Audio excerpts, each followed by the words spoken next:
आज 24 दिसंबर से Santa rally का पीरियड ऑफिशियली शुरू हो चुका है, जिसे आमतौर पर दिसंबर के आखिरी 5 ट्रेडिंग दिन और जनवरी के पहले 2 ट्रेडिंग दिन मिलाकर देखा जाता है। इस दौरान विदेशी निवेशकों की एक्टिविटी कम रहती है, इसलिए बाजार में हलचल भी सीमित रहती है। आज सैंटा रैली का पहला दिन था, लेकिन बाजार में कोई बड़ी तेजी देखने को नहीं मिली। सेंसेक्स और निफ्टी 50 दोनों में हल्की गिरावट रही, करीब 30 से 40 पॉइंट्स की, जिसे बड़ी गिरावट नहीं कहा जा सकता। बाजार की शुरुआत आज काफी अच्छी थी, लेकिन दिन के बीच अचानक सेलिंग आई और मार्केट लोअर लोज बनाते हुए नीचे फिसलता चला गया। इससे कई लोगों के मन में ये सवाल आया कि क्या सैंटा रैली फेल हो गई है। आज निफ्टी 50 की प्रीवियस क्लोजिंग 2677.15 रही है। अगर 2 जनवरी को मार्केट इस लेवल के ऊपर बंद होता है तो सैंटा रैली को सक्सेसफुल माना जाएगा। इस पूरे 7 दिन के दौरान ऐसा भी हो सकता है कि शुरुआत के दिन कमजोर रहें और आखिरी दिन तेज उछाल आए, फिर भी उसे सैंटा रैली ही माना जाता है। इसलिए निवेशकों को इसमें कोई चिंता करने की जरूरत नहीं है। इंडेक्स लेवल पर ज्यादा नुकसान नहीं हुआ, लेकिन मिड कैप स्टॉक्स में आज करीब 1% के आसपास की गिरावट देखने को मिली है। जिन निवेशकों के पोर्टफोलियो में मिड कैप का वेट ज्यादा है, उन्हें आज नुकसान महसूस हुआ होगा। स्मॉल कैप स्टॉक्स आज कंपैरेटिवली बेहतर रहे और कई जगह ग्रीन में नजर आए। अगर किसी का पोर्टफोलियो आज हरा रहा है तो संभव है उसमें स्मॉल कैप स्टॉक्स का वेट ज्यादा हो। माइक्रो कैप सेगमेंट में भी आज बहुत ज्यादा गिरावट नहीं दिखी, करीब 0.5% की कमजोरी ही देखने को मिली। कुल मिलाकर नुकसान मिड कैप सेगमेंट में ही ज्यादा कॉन्सेंट्रेटेड रहा। सेक्टर वाइज देखें तो मीडिया और मेटल सेक्टर में थोड़ी मजबूती दिखी और रियल एस्टेट सेक्टर भी ग्रीन में रहा। बाकी ज्यादातर सेक्टर्स लाल निशान में ही नजर आए, लेकिन कोई भारी डैमेज नहीं हुआ। पिछले 1.5 साल से मार्केट एक नैरो रेंज में घूम रहा है, जिससे ओवरऑल सेंटिमेंट काफी बोरिंग हो चुका है। सैंटा रैली का पीरियड भी आमतौर पर बोरिंग ही रहता है, क्योंकि वॉल्यूम्स काफी लो होते हैं। इक्विटी मार्केट भले ही सुस्त चल रहा हो, लेकिन कमोडिटी मार्केट में जबरदस्त एक्शन देखने को मिल रहा है, खासकर गोल्ड और सिल्वर में। गोल्ड ने INR टर्म्स में 24 कैरेट 10 ग्राम के लिए 74,000 के आसपास का लेवल पार किया है और डॉलर टर्म्स में भी करीब $2450 प्रति आउंस के आसपास मजबूत बना हुआ है। सिल्वर ने और भी शानदार परफॉर्मेंस दिखाई है और ये करीब $72 प्रति आउंस तक पहुंच चुका है, जो एक स्ट्रॉन्ग बुलिश सिग्नल माना जा रहा है। सिल्वर से जुड़े स्टॉक्स को लेकर कई लोगों ने सवाल पूछा था। डायरेक्ट सिल्वर कंपनीज इंडिया में कम है, लेकिन इनडायरेक्ट एक्सपोजर देने वाली सबसे बड़ी कंपनी हिंदुस्तान जिंक मानी जाती है। हिंदुस्तान जिंक लगभग 687 टन रिफाइंड सिल्वर प्रोड्यूस करती है और ग्लोबली टॉप 3 सिल्वर प्रोड्यूसर्स में शामिल है। इसी पॉजिटिव सिल्वर सेंटिमेंट के चलते स्टॉक में हाल के सेशंस में करीब 2.5% की तेजी देखने को मिली है। एविएशन सेक्टर की बात करें तो इंडिगो को लेकर अभी प्रेशर बना हुआ है। फ्लाइट कैंसिलेशंस जारी है और हाल ही में करीब 50 फ्लाइट्स कैंसिल हुई थी। इंडिगो का स्टॉक आज करीब 2% गिरा, जिसका बड़ा कारण हैवी कंपटीशन है। गवर्नमेंट ने 2 नई एयरलाइंस को NOC दे दी है, जिससे कंपटीशन और बढ़ने वाला है। आने वाली नई एयरलाइंस में अलान एयर और फ्लाई एक्सप्रेस शामिल है। गवर्नमेंट एविएशन सेक्टर में मोनोपोली खत्म करना चाहती है, इसलिए नए प्लेयर्स को एंट्री देने में तेजी दिखा रही है। रिन्यूएबल स्पेस में इरेडा की एक अहम खबर सामने आई है। इरेडा ने सहज सोलर को 125 करोड़ रुपए का लोन सैंक्शन किया है। ये लोन PM कुसुम योजना के तहत दिया गया है, जिसका इस्तेमाल सोलर पंप्स और ऑफ ग्रिड सोलर प्रोजेक्ट्स में किया जाएगा। BSE स्मॉल कैप में शामिल पर्सनल केयर कंपनी क्यूपिड को लेकर एक पॉजिटिव संकेत सामने आया है। कंपनी के प्रमोटर्स ने अपने गिरवी रखे गए शेयरों का एक हिस्सा छुड़ा लिया है, जिसे आमतौर पर कंपनी की सेहत के लिए अच्छा माना जाता है।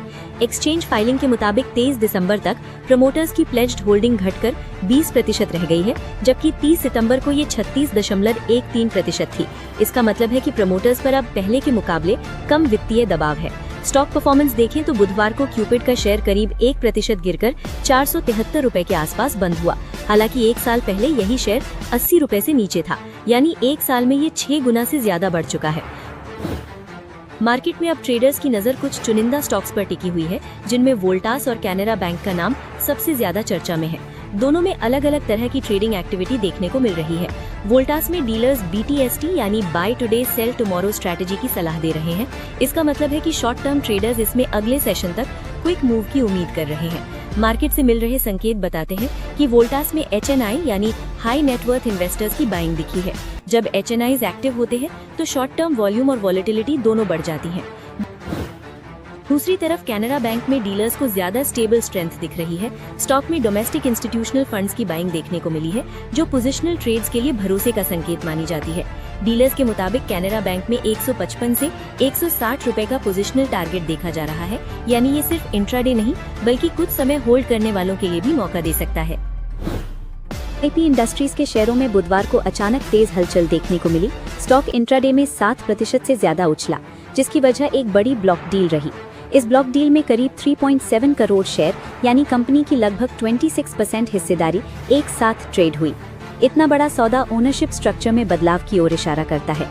दिलचस्प बात यह है कि 2025 में अब तक शेयर करीब 19% टूट चुका था। ऐसे में एक दिन की ये तेजी इन्वेस्टर्स के लिए चौंकाने वाली रही। IDFC फर्स्ट बैंक ने मयूरा, अश्वा, सेलेक्ट और वेल्थ जैसे क्रेडिट कार्ड्स के रिवॉर्ड्स और बेनिफिट्स में कटौती की है, जिससे कार्ड की ओवरऑल वैल्यू कम होती दिख रही है। 18 जनवरी से इंटरनेशनल स्पेंड्स पर रिवॉर्ड पॉइंट्स 10x से घटकर 5x हो गए हैं। बैंक ने हाई स्पेंड कंडीशन जोड़ दी है, जहां 20,000 रुपीज या उससे ज्यादा खर्च करने पर ही 10x रिवॉर्ड्स मिलेंगे। साथ ही मिनिमम अमाउंट ड्यू समय पर न चुकाने पर पूरे बिलिंग साइकिल के रिवॉर्ड्स 0 हो जाएंगे। लाइफ टाइम फ्री कार्ड्स जैसे क्लासिक, सेलेक्ट और वेल्थ पर भी रिवॉर्ड्स करीब 25% घटा दिए गए हैं, क्योंकि अब 1 रिवॉर्ड पॉइंट के लिए 200 रुपीज खर्च करने होंगे। शेयर मार्केट की नज़र से देखें तो ये चेंजेस बैंक के कॉस्ट कंट्रोल के लिए पॉजिटिव हो सकते हैं। प्रेमिया एनर्जीज लिमिटेड ने ट्रांसकॉन इड लिमिटेड में अपनी हिस्सेदारी बढ़ाने की दिशा में पहला बड़ा कदम पूरा कर लिया है। कंपनी ने 250 करोड़ रुपीस में ट्रांसकॉन इड की 34.21% इक्विटी स्टेक एक्वायर कर ली है। इस ट्रांजैक्शन के तहत प्रेमिया एनर्जीज को प्रेफरेंशियल अलॉटमेंट के जरिए 52,009 इक्विटी शेयर्स मिले हैं, जिसके बाद कंपनी ट्रांसकॉन इड की कुल पेड अप इक्विटी का 1/3 से ज्यादा हिस्सा होल्ड करने लगी है। CESC लिमिटेड की सब्सिडरी पूर्वा ग्रीन पावर प्राइवेट लिमिटेड को रिन्यूएबल एनर्जी सेक्टर में एक बड़ा ऑर्डर मिला है। कंपनी को REMC लिमिटेड से लेटर ऑफ अवार्ड मिला है, जिसे उसने ऑफिशियली एक्सेप्ट कर लिया है। इसके तहत 180 मेगावाट की round the clock renewable power supply की जाएगी। इसमें एनर्जी स्टोरेज सिस्टम शामिल हो सकता है, जिससे सप्लाई लगातार बनी रहे। इस कॉन्ट्रैक्ट की ड्यूरेशन कमिश्निंग की तारीख से पूरे 25 साल की होगी। वेडिंग सीजन के दौरान ज्वेलरी डिमांड स्थिर बनी हुई है और एवरेज ट्रांजैक्शन वैल्यू भी बढ़ी है। सी कृष्णया चेटी ग्रुप ऑफ ज्वेलर्स के मुताबिक इस वेडिंग सीजन में कुल स्पेंडिंग करीब 6.5 लाख करोड़ रुपीस तक पहुंच सकती है। ज्वेलरी सेगमेंट में डायमंड प्रोडक्ट्स की डिमांड सबसे तेजी से बढ़ रही है। खासकर प्रीमियम और हाई ग्रेड डिजाइन्स की तरफ बायर्स का झुकाव ज्यादा देखने को मिल रहा है। लार्सन एंड टूब्रो ने मुंबई मेट्रो प्रोजेक्ट से जुड़ा एक और बड़ा ऑर्डर जीत लिया है, जिसकी वैल्यू 1000 करोड़ रुपीस से 2500 करोड़ रुपीस के बीच है। ये order Mumbai metropolitan region development authority से मिला है। ये ऑर्डर मुंबई मेट्रो लाइन 4 के इलेक्ट्रिफिकेशन वर्क के लिए है, जो वडाला के भक्ति पार्क से कैडबरी जंक्शन तक 24.72 किलोमीटर लंबा कॉरिडोर है और इसमें 22 एलिवेटेड स्टेशन शामिल हैं। येस बैंक में जापान की दिग्गज बैंक SMBC की एंट्री से बाजार को बड़ी उम्मीदें थीं, लेकिन स्टॉक में वैसी तेजी नहीं दिखी। SMBC ने येस बैंक में 20% स्टेक खरीदी है और इस डील को RBI की मंजूरी भी मिल चुकी है। एक्सपर्ट्स के मुताबिक शेयर में तेजी न आने की सबसे बड़ी वजह प्रॉफिटेबिलिटी में धीमा सुधार है। जब तक अर्निंग्स और रिटर्न रेशियोज मजबूत नहीं होंगे, री रेटिंग मुश्किल है। एक्सपर्ट्स का मानना है कि लॉन्ग टर्म रिस्क टेकर्स के लिए येस बैंक में अपॉर्चुनिटी हो सकती है, लेकिन शॉर्ट टर्म में स्टॉक 20 से 25 की रेंज में कंसोलिडेट कर सकता है। अगर शेयर 23.5 के ऊपर सस्टेन करता है तो 26 से 28 का लेवल दिख सकता है। कास्ट्रोल इंडिया के शेयरों में भी जबरदस्त उछाल देखने को मिला, जब BP यानी ब्रिटिश पेट्रोलियम ने कास्ट्रोल में 65% हिस्सेदारी बेचने की घोषणा की। डील पूरा होने के बाद स्टोन पीक और BP के बीच जॉइंट वेंचर बनेगा, जिसमें BP के पास 35% स्टेक रहेगी। ये deal infrastructure investment firm stone peak के साथ हुई है और इसमें कास्ट्रोल का एंटरप्राइज वैल्यू करीब $10 बिलियन आंका गया है। BP को इस सेल से करीब $6 बिलियन की नेट प्रोसीड्स मिलने की उम्मीद। आनंदिता मेडिकेयर के शेयरों ने भी इन्वेस्टर्स को चौंकाया है। 24 दिसंबर 2025 को स्टॉक 5% अपर सर्किट में लॉक हो गया। पिछले 3 महीनों में स्टॉक ने करीब 130% का रिटर्न दिया है और मार्केट कैप करीब 1,500 करोड़ रुपए तक पहुंच चुकी है। आनंदिता मेडिकेयर मेल और फीमेल कॉन्डम्स की मैन्युफैक्चरिंग करती है और इसका फ्लैगशिप ब्रांड कोबरा है। शेयर होल्डिंग पैटर्न में प्रमोटर्स की 61.79% स्ट्रॉन्ग होल्डिंग बनी हुई है। इंडसइंड बैंक के मामले में बाजार के लिए सबसे बड़ी खबर ये है कि SFIO ने बैंक की अकाउंटिंग से जुड़े मुद्दों की औपचारिक जांच शुरू कर दी है। ये जांच डेरिवेटिव ट्रांजैक्शंस की अकाउंटिंग, अदर एसेट्स और अदर लायबिलिटीज में अनएक्सप्लेन्ड बैलेंसेस और माइक्रो फाइनेंस इनकम से जुड़े सवालों पर केंद्रित है, जिससे शॉर्ट टर्म में स्टॉक पर सेंटिमेंट दबाव में रह सकता है। बैंक ने साफ किया है कि उसने SFIO को पहले ही जरूरी जानकारियां दे दी थी और अब एजेंसी के साथ पूरा सहयोग कर रहा है। फिलहाल किसी संभावित फाइनेंशियल इम्पैक्ट का खुलासा नहीं किया गया है, लेकिन जांच पूरी होने तक अनसर्टेनिटी बनी रहना इन्वेस्टर्स के लिए एक रिस्क फैक्टर है। NTPC ग्रीन एनर्जी लिमिटेड के लिए ये एक पॉजिटिव डेवलपमेंट है, क्योंकि गुजरात के खावड़ा 1 सोलर प्रोजेक्ट की 69.04 मेगावाट कैपेसिटी कमर्शियल ऑपरेशन में आ गई है। इसके साथ NTPC ग्रीन एनर्जी ग्रुप की टोटल कमर्शियल रिन्यूएबल कैपेसिटी बढ़कर करीब 8000 मेगावाट के स्तर पर पहुंच गई है, जो लॉन्ग टर्म ग्रोथ स्टोरी को मजबूत करती है। खावड़ा प्रोजेक्ट गुजरात के कच्छ जिले में है, जो हाई सोलर पोटेंशियल और मजबूत इंफ्रास्ट्रक्चर के लिए जाना जाता है। सुप्रीम इंडस्ट्रीज को BPCL से करीब 54 करोड़ रुपए का रिपीट ऑर्डर मिला है, जिसमें लगभग 2 लाख कॉम्पोजिट LPG सिलेंडर्स की सप्लाई की जाएगी। ये ऑर्डर 6 महीने के लिए है और जरूरत पड़ने पर इसे आगे बढ़ाया भी जा सकता है, जिससे नियर टर्म रेवेन्यू विजिबिलिटी मिलती है। कंपनी पहले ही स्ट्रॉन्ग वॉल्यूम ग्रोथ और स्टेबल EBITDA मार्जिन्स की गाइडेंस दे चुकी है। ऐसे रिपीट ऑर्डर्स ये दिखाते हैं कि सुप्रीम इंडस्ट्रीज का बिजनेस मॉडल और क्लाइंट रिलेशनशिप्स मजबूत बने हुए हैं, जो मीडियम टर्म आउटलुक के लिए सपोर्टिव है। सरकार एक नया सिक्योरिटीज लॉ लाने की तैयारी में है, जिसे सेबी बनने के बाद का सबसे बड़ा रेगुलेटरी बदलाव माना जा रहा है। इस कानून का मकसद शेयर, कमोडिटी और डेरिवेटिव मार्केट्स में निगरानी बढ़ाना और मैनिपुलेशन जैसे मामलों पर सख्ती करना है। नए कानून के तहत सेबी की पावर्स बढ़ सकती हैं, जहां वो किसी भी व्यक्ति या एंटिटी से रिकॉर्ड्स मांग सकेगा और सीरियस मार्केट फ्रॉड केसेस में ED भी एक्शन ले सकेगी। ईमानदार इन्वेस्टर्स के लिए ये डर की बात नहीं है, बल्कि लॉन्ग टर्म में मार्केट को ज्यादा ट्रांसपेरेंट और डिसिप्लिन बनाने वाला कदम माना जा रहा है। Knowledge marine and engineering works पर नुवामा इंस्टीट्यूशनल इक्विटीज ने बाय रेटिंग दी है और 2500 रुपए का टारगेट बताया है। ब्रोकरेज का मानना है कि मैरीटाइम सेक्टर में government spending, strong order book और हाई मार्जिन्स की वजह से कंपनी की अर्निंग्स में 2028 तक तेज ग्रोथ देखने को मिल सकती है।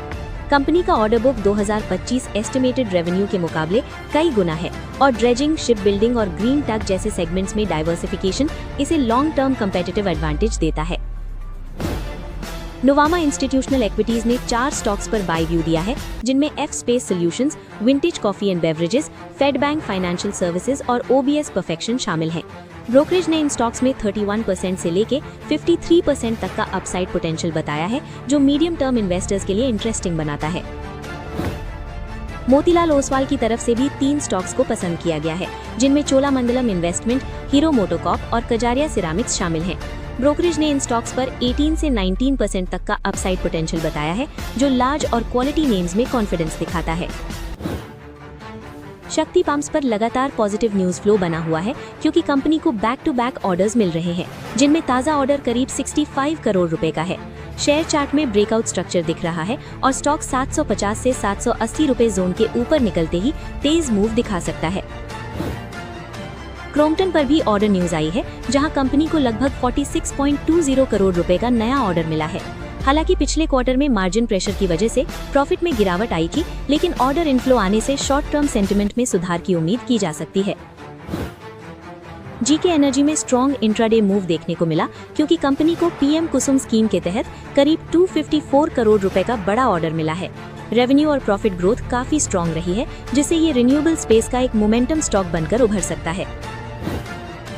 ओखला इंडिया पर ICICI सिक्योरिटीज ने बाय रेटिंग दी है और करीब 800 रुपए का टारगेट बताया है, जो करंट लेवल से लगभग 30% अपसाइड दिखाता है। स्टॉक हाल के महीनों में दबाव में रहा है, लेकिन पॉजिटिव ब्रोकरेज व्यू के चलते